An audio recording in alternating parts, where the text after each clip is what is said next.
I can't stand single-parent households, especially those with only the mother. They live easy lives off of tax exemptions and welfare benefits, all courtesy of the government. The owner, with his unilateral prejudice, blames us without even understanding the country's system. But I know who you really are. My name is Lisa. A 37-year-old woman who received a jar full of earthworms and pill bugs from my young daughter for my birthday, with her saying, "It's a gift for Mom." They were all collected from our backyard. I was happy with her love, but how should a mother who dislikes bugs deal with this? Just like me, you like bugs in your childhood, but in the future, I bet you'll faint at the sight of these. Of course, I couldn't voice these thoughts. Parenting is a daily struggle. Such words hit home. It's deeply moving to think that my mother might have felt the same way raising me. I don't have a father. I was told he started a new family elsewhere right after I was born. Thanks to him, I don't even remember what my father looks like. Well, I don't really want to remember such a deadbeat father anyway. Despite our financial struggles, my mother, with the help of my grandparents, managed to raise me and even ensured I got to go to college. During my childhood, my mother was often busy and wasn't able to spend a lot of time with me. But I remember how she always stroked my head while I was sleeping. No matter how much gratitude I express to my mother, it's never enough. So, when I received my bonus in the third year of employment, I decided to treat my mom to a fancy French restaurant meal for her birthday. Didn't I do it with my first paycheck, you might ask? Well, to my embarrassment, I was working in a low-paying job and was barely managing to pay my rent for my apartment room. There was no bonus in the first year, and in the second year, I was overwhelmed with training new employees and had barely any time. In the third year, I finally had enough breathing room to spend time with my mother, and I was excited to celebrate her birthday. And so, came my mother's birthday. "I think we should dress up for the occasion," I said to my mother, giving her a fashionable dress, and we headed out for the meal, both of us dressed alike.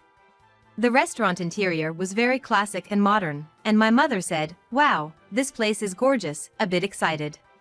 A young waiter across the counter greeted us with a welcoming smile, saying, "Welcome. What can I get you?" His overly energetic response slightly intimidated my mother and me. It felt like we were in a diner. I thought a fancy French restaurant would have a more relaxed atmosphere. We have a reservation under Thompson, for 2 people. I believe we had ordered course meals." "All right. Let me check the reservations. Just a moment." With that, the waiter began to check the reservation list where he was making notes. My mother and I exchanged a look. Without saying a word, we both felt a slight unease. Is this place really all right? "All right, Thompson. You ordered the special course. We have reserved a private room for you. Please, take your seats." Okay. We couldn't help but feel anxious from the waiter's words, but we headed towards the private room. The place was a spacious room with city view, which promised a leisurely time without the need to worry about the passing hours. I had a feeling it was indeed a high-end restaurant, judging by the decor. Well, we came all this way, and even if the waiter's manners aren't quite up to par, the meal must be delicious. I decided not to worry too much and enjoy myself. Or so I thought. "What?" My mother let out a small cry as she just took a seat, which made me instinctively yell, "What happened?" I think I stepped on something down the table." "What?" Taking the place of my startled mother, I peeked under the table. There, believe it or not, was a quite big piece of squid, fallen. Was it a leftover of previous guest? It looked a bit dried out, maybe it had been there for a while. I was taken aback and said, "You. What's this?" not expecting a cleaning lapse at such a high-end restaurant. "Seems like a piece of food fell. It's not a rat or anything, so you don't have to worry." I started to say I don't really want to sit here, but swallowed my words. Was it better to cancel our reservation and go somewhere else since it's a special occasion like a birthday?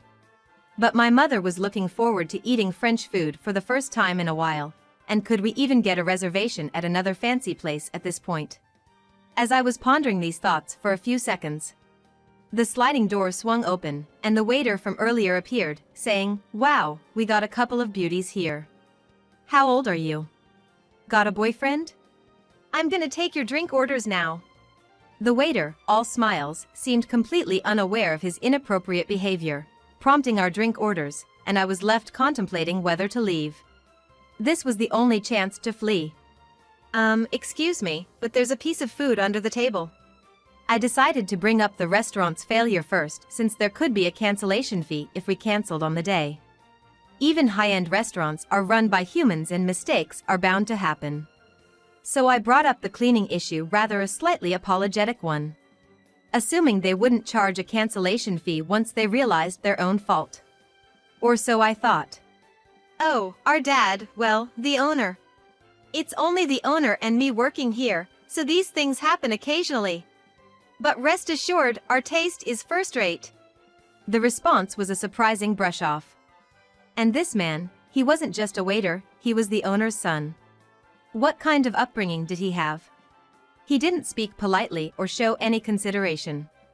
Well, I don't think it's about whether you're running this place just two of you or not. Anyway, what's your relationship? Huh? We're mother and daughter. Oh, your father's not with you? We're a single-parent family, but I don't think that's relevant right now. Before I could finish my complaint, he interrupted me. Huh? A single-parent family? Yes. He let out a sigh and held his head. Just wait a moment. Dad. Leaving the sliding door open, he went off to the back where the owner was presumably preparing meals.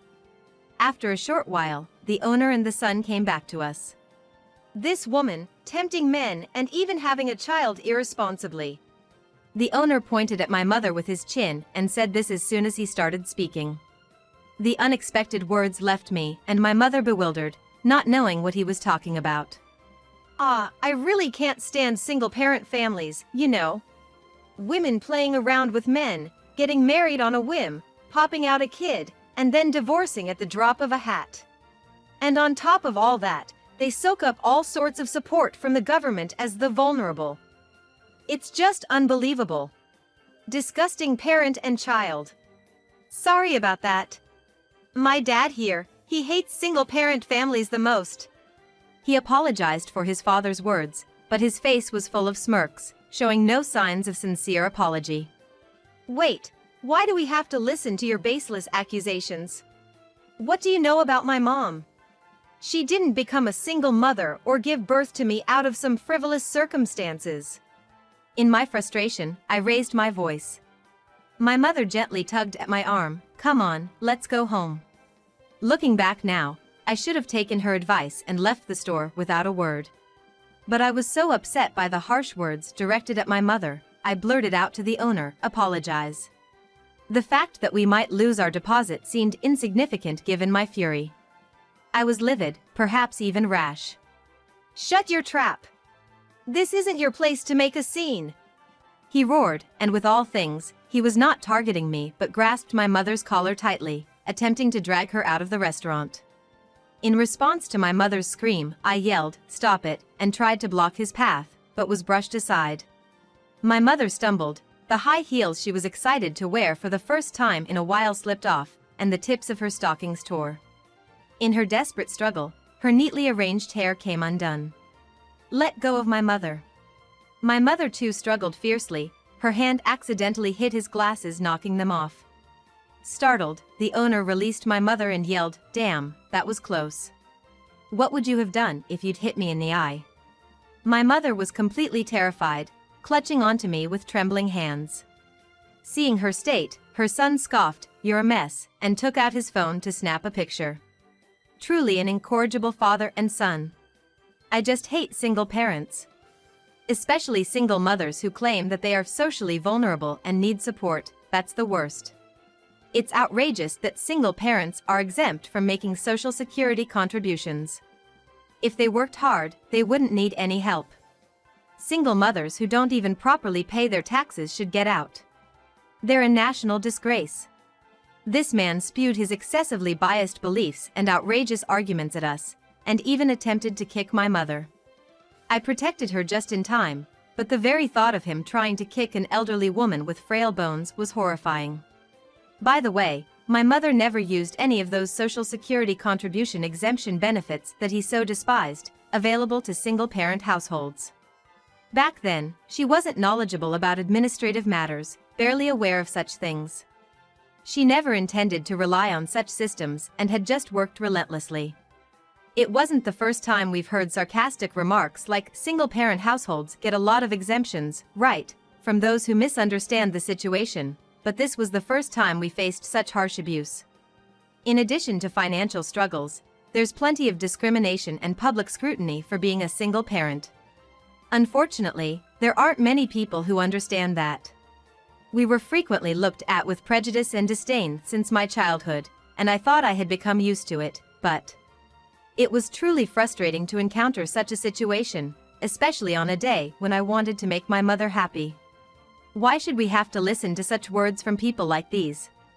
I stared at the face of this man, whose glasses I had knocked off, and suddenly remembered the incident that day. "You're the one who needs to get out." Huh?